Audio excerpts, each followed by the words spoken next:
Audiences love the rush of a well-crafted action scene. The quick flash of gunfire, the boom of an explosion. The breathless sense that danger is lurking just beyond the frame. Hollywood has always specialized in creating that illusion, building decades of spectacle from fake bullets, rubber weapons, and pyrotechnics, carefully designed to terrify without ever crossing into true harm. Or at least, that's the version of the story the industry prefers to tell. But pull back the curtain even slightly, and a different narrative begins to surface, one far less polished, far less safe, and far more unsettling than moviegoers ever imagined. Because there was a time not so long ago when realism wasn't just a stylistic choice, it was a doctrine. Directors demanded authenticity at any cost. Producing teams cut corners to chase intensity. And actors eager to prove themselves stepped willingly into situations where the danger on set wasn't staged. It was dangerously, frighteningly real. On certain films, the weapons fired weren't props. The bullets weren't replicas. The explosions didn't always respect their blast zones. Fires scorched hotter than expected, debris traveled farther than calculated, and the adrenaline visible in some performances had nothing to do with acting. It came from the quiet realization that the set had just slipped into genuine peril.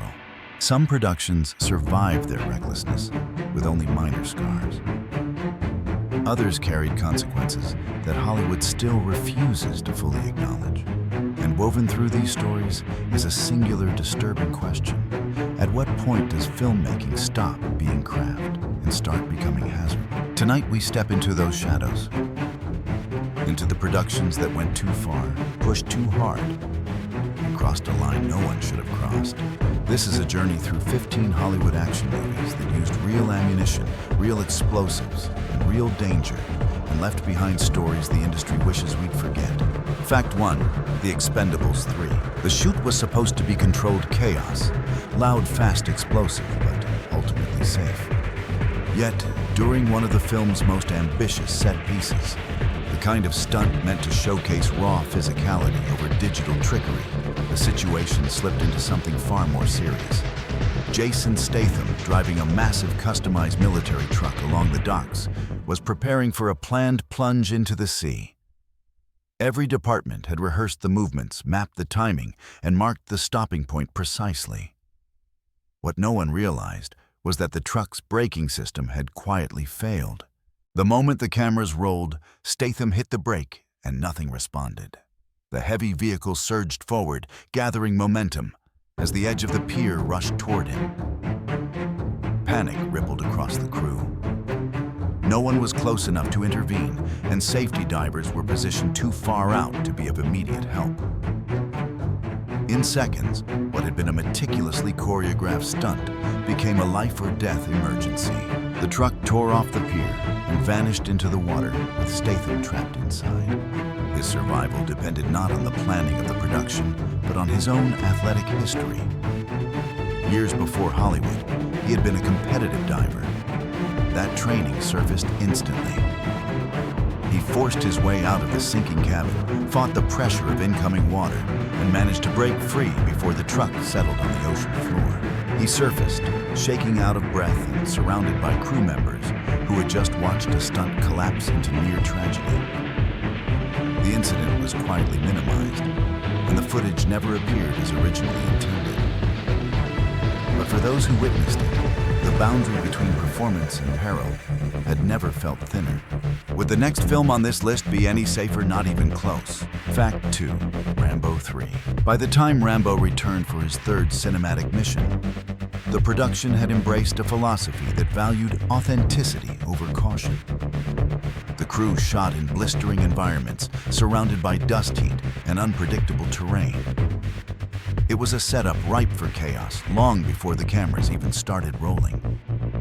But the choice that truly set this film apart was one whispered for years afterward: the use of real ammunition in certain wide-range sequences to enhance the visual punch. The justification was simple: blank rounds didn't carry the same force, the same flash, or the same raw aggression.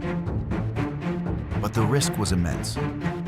During a sprawling helicopter assault scene, performers were instructed to charge across open ground while explosions detonated around them.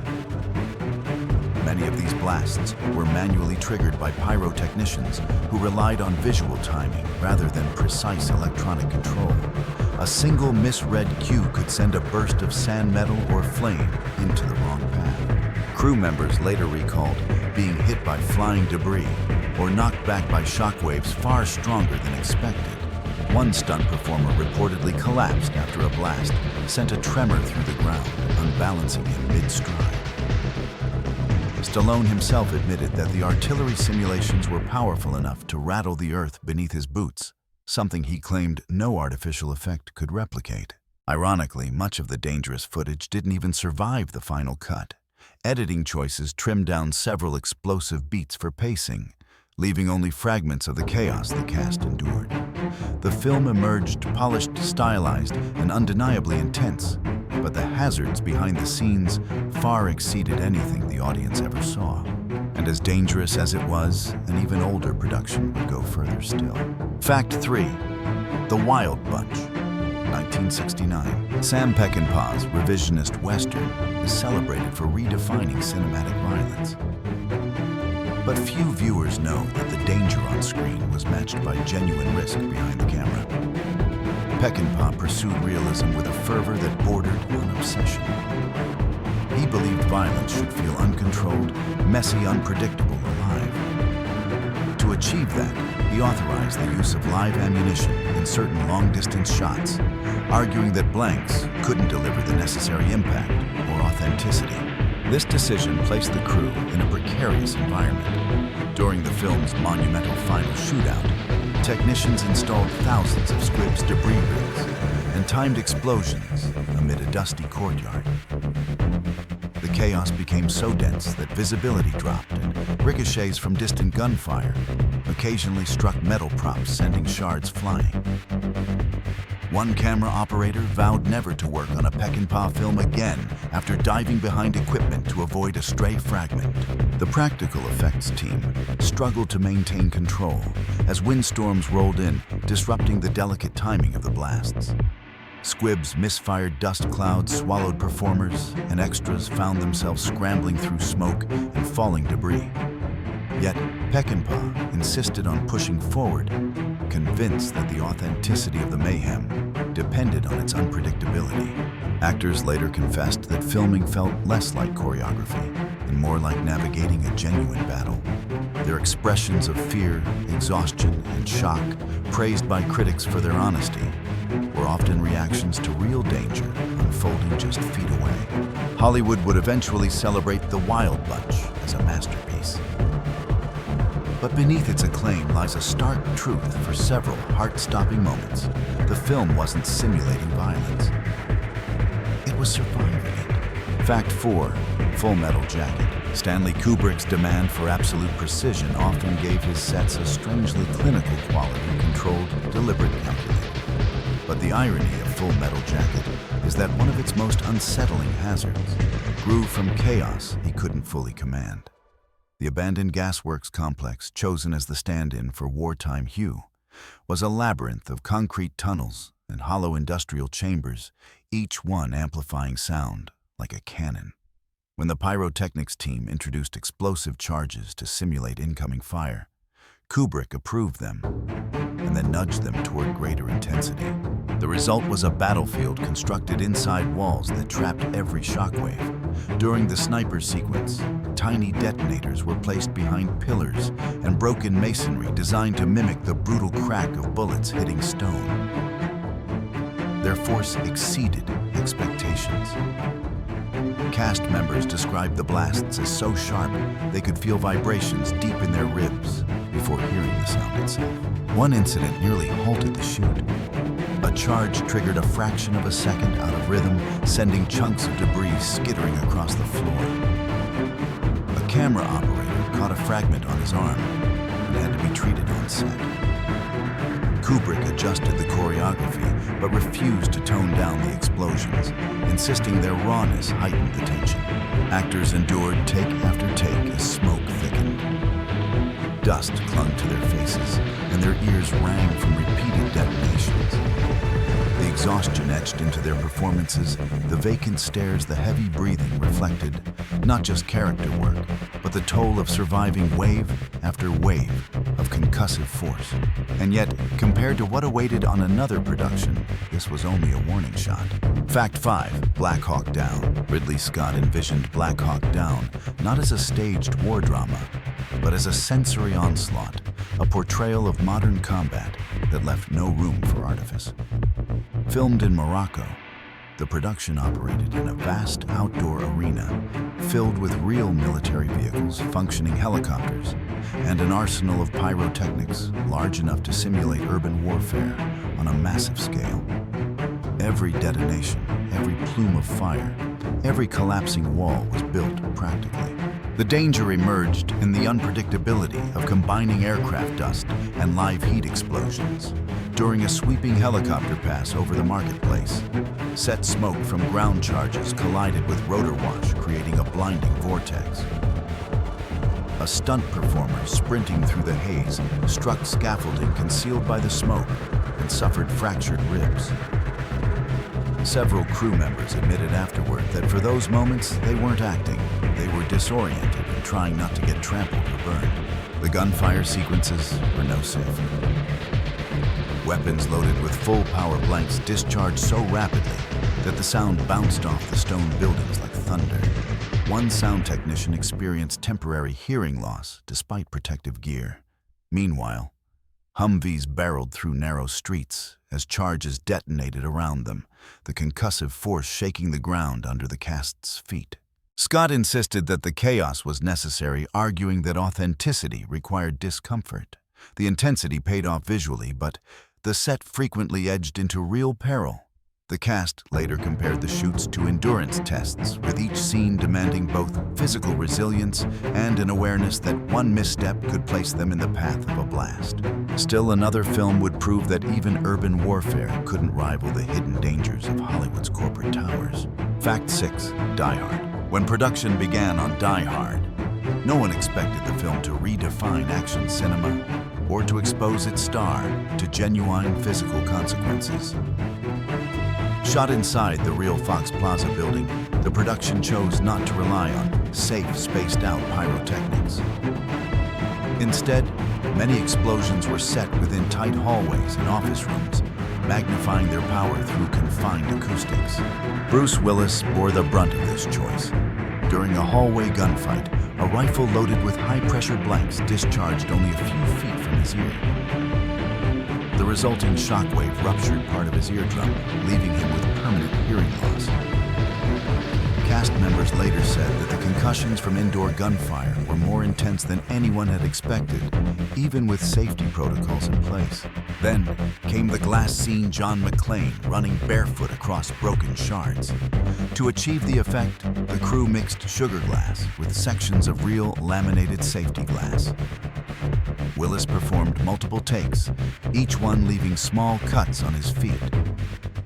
By the end of filming, the pain visible in his performance wasn't entirely fabricated. The rooftop explosion may have been the most dangerous moment of all.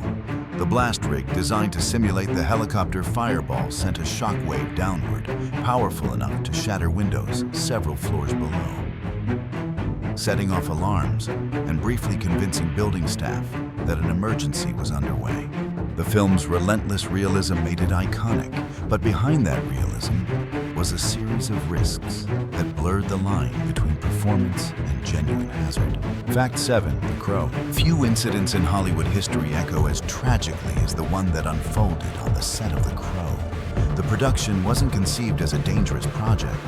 Its action sequences were stylized rather than militaristic, its tone atmospheric rather than explosive. But a single oversight inside the film's weapons department turned an ordinary shoot into a fatal turning point for the industry. Brandon Lee entered the scene prepared for a routine. Take his character walks through a doorway, encounters armed assailants, and is struck down. What no one realized was that earlier, the same gun had been loaded with dummy rounds for close-up shots. One of those rounds had shed its projectile, leaving it lodged deep within the barrel. When the weapon was later reloaded with blanks powerful enough to drive anything inside the barrel outward, the conditions for catastrophe were set silently and invisibly. The cameras rolled. Lee stepped into the scene. The shot fired. And within seconds, it became clear something was terribly wrong. Crew members thought at first that he had committed fully to the fall, but he didn't rise. The confusion dissolved into horror as the reality surfaced. The impact he felt was real. He was rushed away, but the injury was irreversible. Hollywood quickly labeled the incident a tragic accident, but the circumstances exposed a series of miscommunications, rushed prop handling, and corner cutting that no major production should ever have allowed. The scene was never used. The film was completed under the shadow of his loss. And for decades afterward, The Crow became the cautionary tale of what happens when theatrical danger slips quietly, fatally into reality. Yet, even this tragedy wasn't the only time real danger shaped a film's legacy. Fact 8. The Hurt Locker. Before The Hurt Locker became an awards season juggernaut, it was a grueling high-risk shoot unfolding in the desert heat of Jordan. Catherine Bigelow rejected the sanitized aesthetics of digital effects and insisted on real explosions, powerful, unpredictable charges designed to mimic the concussive violence of actual bomb detonations. She wanted viewers to feel the same dread that ripples through a bomb technician's body when something goes wrong. The cast didn't just act fear, they felt it. Jeremy Renner, suited in bomb gear, approached a rigged car for a major set piece. When the explosive beneath it detonated, the blast radius exceeded expectations, slamming Renner backward with enough force to bruise his ribs and scramble his senses. The cameras kept rolling, capturing his genuine disorientation. A separate incident occurred during the shootout in the desert village. A misfire caused an explosive charge to release debris toward the lighting rigs. A metal fragment whistled past the crew and narrowly missed hitting a focus puller directly. The production halted only briefly, then resumed at full intensity. Because the set was so close to the Iraqi border, real gunfire frequently echoed across the landscape. Bigelow encouraged the cast to use that tension in their performances. Many admitted later that the fear you see on screen often came from an instinctive awareness that not everything happening around them was controlled. The result was one of the most visceral war films ever produced. Its power forged from moments that came dangerously close to slipping beyond the filmmaker's control. But another film would push the blending of danger and authenticity even further on a beach filled with explosives and chaos. Fact 9. Saving Private Ryan. Steven Spielberg approached Saving Private Ryan with a singular ambition to recreate the D-Day landing with a level of intensity that made audiences feel they were witnessing history rather than a Hollywood recreation. To do this, he and his team constructed Omaha Beach with layers of practical explosives charges buried in sand debris cannons hidden beneath the surf and water jets, pressurized to mimic the violent spray of machine gun fire. When filming began, the environment became a storm of real forces. Extras sprinted across wet sand as explosions erupted inches from their legs. Many stumbled not due to choreography, but because shockwaves from detonations threw off their balance. One stunt performer was blasted off his feet when a charge went off slightly ahead of its cue. The raw panic caught on camera, the trembling hands, the shouted confusion was often a direct response to the unpredictable bursts surrounding them. Water cannons added another layer of danger. Their pressure was so strong that several extras were knocked down, repeatedly dragged by the receding force of the artificial surf. A crew member later admitted that some takes were so intense they bordered on unsafe, but Spielberg refused to soften the impact, believing the emotional truth depended on the physical chaos. The realism paid off. The opening scene became one of cinema's most harrowing and immersive sequences.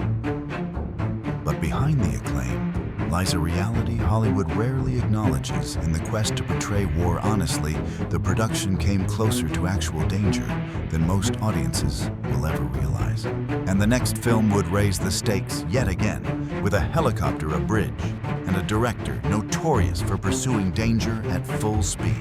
Fact 10. Terminator 2: Judgment Day. James Cameron has always been known for his appetite for risk, but Terminator 2 forced even seasoned stunt veterans to question how far a film should go in pursuit of spectacle.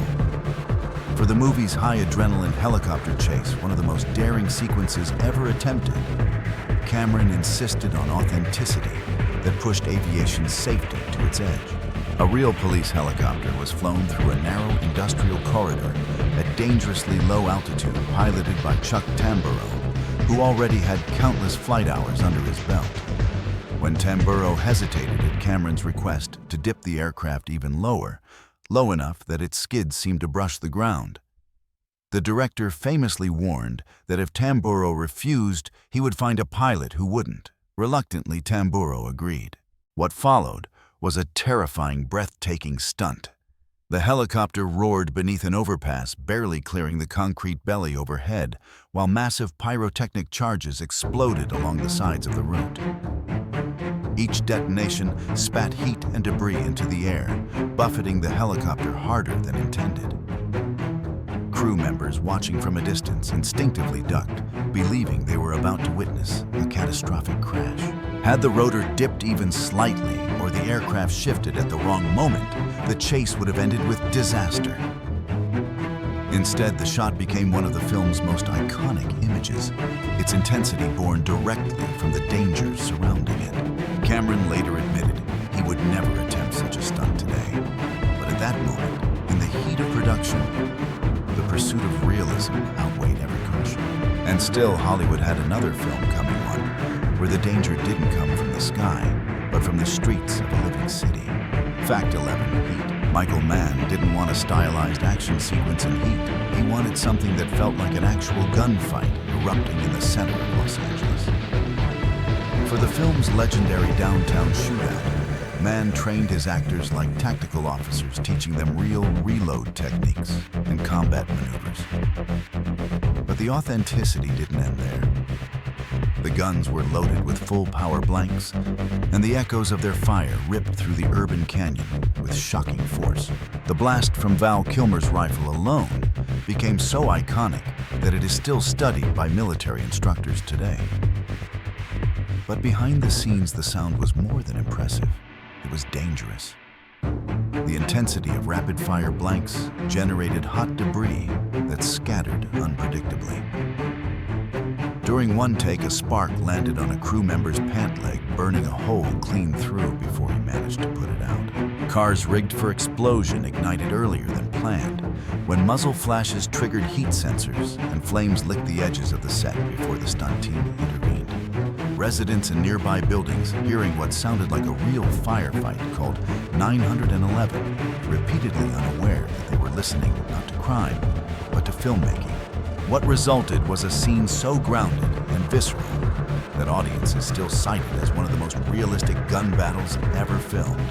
The truth is that its realism came at a cost one paid directly by the actors and crew, who spent days navigating a set that frequently felt more like a live combat zone than a controlled production. But the next film on this list would leave even that chaos behind, stepping into the unpredictable violence of historical battlefield reenactment. Fact 12. Glory. Glory is celebrated for its emotional depth and historical impact, but the battle sequences behind the camera were anything but controlled. Determined to recreate the fury of Civil War combat, the crew rigged massive amounts of pyrotechnics beneath sandberms and wooden fortifications, relying heavily on manual triggers rather than precise digital timing. It was a decision that introduced a wide margin of risk. During one major assault sequence, an explosive buried in the sand erupted earlier than planned. A wall of dirt and splintered wood blasted outward, catching several performers off guard. 2 extras suffered minor concussions, and the shoot paused briefly while medics checked for more serious injuries. But the most unpredictable element came from the horses. Sensitive to loud blasts, several animals panicked mid-take, throwing stunt riders and barreling dangerously close to actors scrambling for cover. Visibility on the battlefield set was low smoke dust and blinding sunlight blended into a haze where marks could be lost and timing cues misread. More than once, cast members stumbled into zones where charges were scheduled to detonate, and only quick intervention from the pyrotechnics team prevented severe injuries. The chaos on screen, praised for its gripping realism, was born from conditions that frequently skirted disaster. The trembling movements and frantic energy of the actors weren't entirely performance. They were shaped by the genuine shock waves rolling across the set. Yet none of this compared to the raw volatility of the next production. A film that tore apart jungle landscapes and sanity alike. Fact 13, RoboCop. On the set of RoboCop, the violence the film portrayed wasn't just theatrical. It crept disturbingly close to the real thing. Director Paul Verhoeven demanded a kind of visceral chaos that traditional effects couldn't always replicate, and as a result, the crew relied heavily on high-powered squibs and practical pyrotechnics. Those choices produced incredible imagery, but they also turned enclosed spaces into volatile zones where timing and placement had to be perfect. The most infamous moment occurred during the ED-209 malfunction sequence. The effects team outfitted the actor playing the doomed executive with an extraordinary number of squibs stacked densely across his torso and limbs.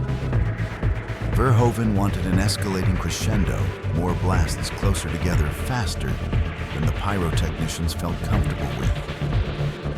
When the charge sequence ignited, debris erupted across the room.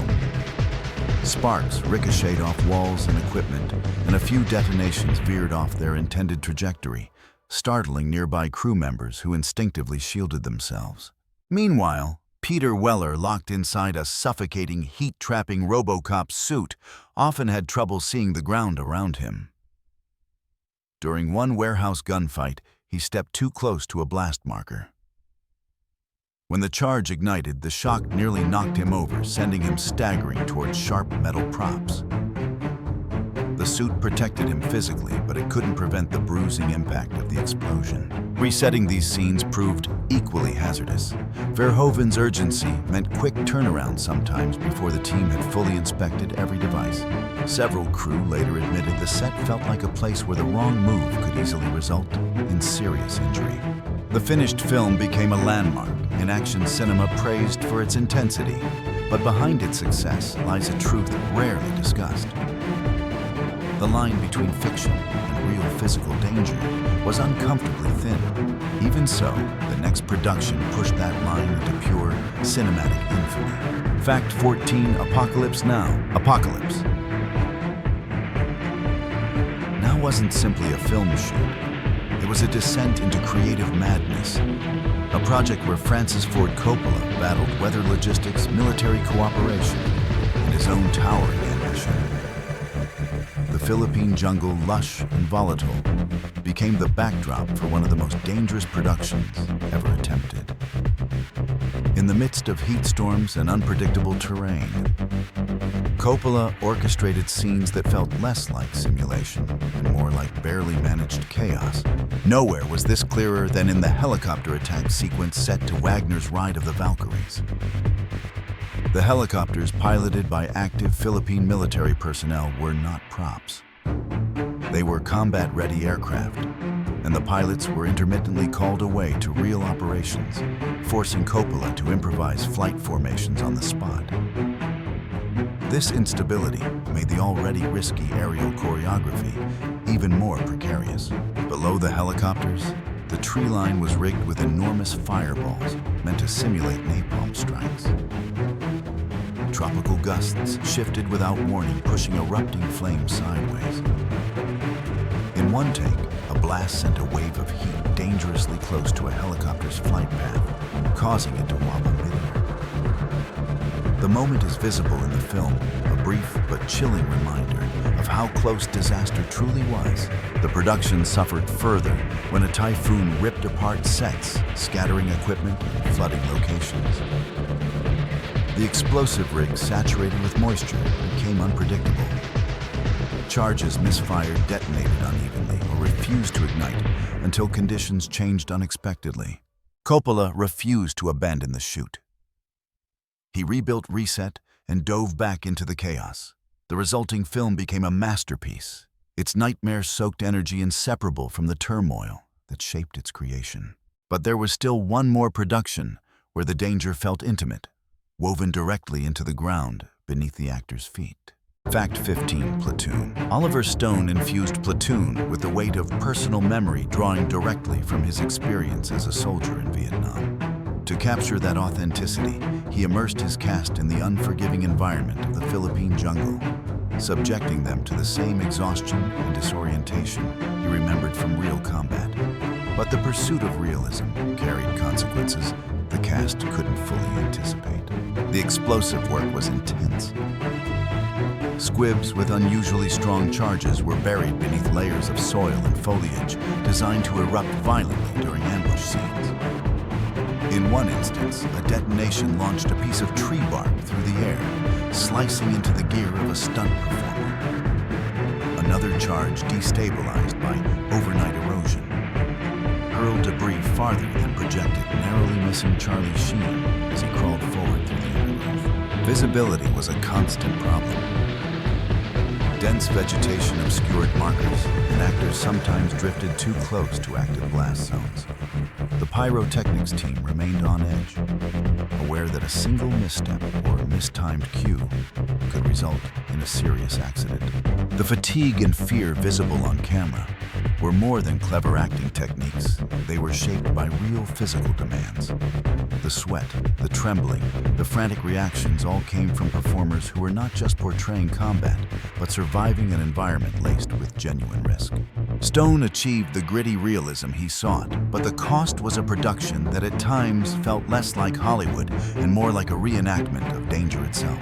Bonus fact, The Last Hunter. There are films that flirt with danger, then there are films that walk directly into it. The Last Hunter, an Italian-produced Vietnam War action project filmed in the Philippines, belonged firmly to the latter. Operating far outside the safety infrastructure of major studios, the production relied on whatever materials and whatever experts were available in the region. That meant former soldiers handling leftover munitions from real conflict zones, not trained pyrotechnicians using certified equipment. For one river ambush sequence, the crew buried improvised explosive devices beneath the muddy water. When the charge detonated, it produced a blast far stronger than anything the team had anticipated. The shockwave flipped a boat carrying 3 stunt performers, plunging them into debris-filled water. All survived, but 2 were left with ruptured eardrums and burns severe enough to halt production for days. Another moment came during a hillside bombardment scene. Mortars, constructed from scavenged materials, misfired, sending a violent spray of dirt, wood, and metal toward the camera crew. A lens shattered, and a lighting technician was struck in the shoulder by a splinter large enough to require surgical removal. The footage, raw, shaky, terrifying, was ultimately included in the final cut because the chaos was impossible to replicate safely. The film never found global recognition. It drifted into obscurity, overshadowed by bigger and more polished war films. But for those who worked on it, the memory remained sharp. They spoke quietly afterward of a production that didn't merely simulate the brutality of war, it stumbled dangerously close to recreating it. When a film blurs the line between performance and real danger, it forces us to confront a truth. Hollywood rarely speaks aloud. Sometimes the illusion isn't an illusion at all. These stories reveal how ambition pressure and the chase for authenticity have pushed productions into territory where one wrong cue could have rewritten history. Some of these moments delivered unforgettable cinema. Others left scars the studios never intended the public to see.